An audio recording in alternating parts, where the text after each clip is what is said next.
Hello बच्चों, let's read the question. Which electrons are emitted in the photoelectric effect? Option A, electrons in the innermost orbits of the atom. Option B, electrons in the outermost orbit of the atom. Option C, electrons from within the nucleus. And option D, electrons freely roaming about in the interatomic space. सो इस question का की concept है पूछे हुए information के according कि ऐसे electrons जो कि किसी भी मेटल में फ्री कंडीशन में होंगे और अगर हम उनको इतनी एनर्जी सप्लाई करें hν के फॉर्म में सच दैट वो एनर्जी उनको उस मेटल से बाहर निकालने के लिए सफिशिएंट हो, मतलब minimum energy needed is phi not, that is the work function. तो अगर हम इतनी एनर्जी hν सप्लाई करें जो कि फाई नॉट से ज़्यादा हो तो वो इलेक्ट्रॉन्स फोटो इलेक्ट्रिक इफेक्ट में एमिट हो जाएंगे, मीन्स मेटल सरफेस से वो बाहर आ जाएंगे.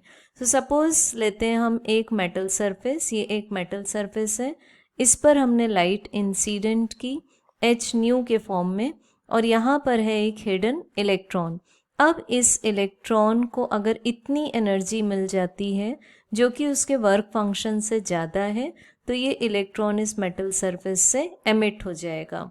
सो ऐसे इलेक्ट्रॉन्स जनरली सिचुएटेड होंगे कंडक्शन बैंड में, क्योंकि दो टाइप के बैंड्स हैं energy bands, valence band as well as conduction band.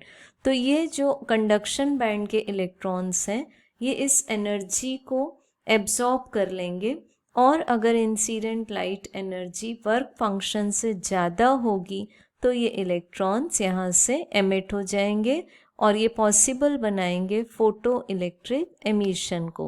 तो अब अगर हम ऑप्शंस की तरफ देखें तो ऑप्शन ए इनकरेक्ट है बिकॉज इसमें इनर वर्ड दिया हुआ है.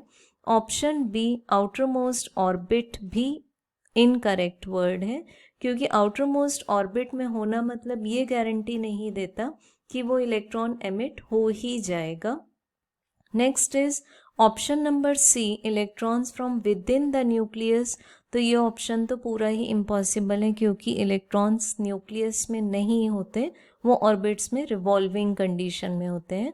सो करेक्ट ऑप्शन है हमारे पास में option number D, means electrons freely roaming about in the inter atomic space. So correct option is option number D. Hope you understood it well. Best of luck.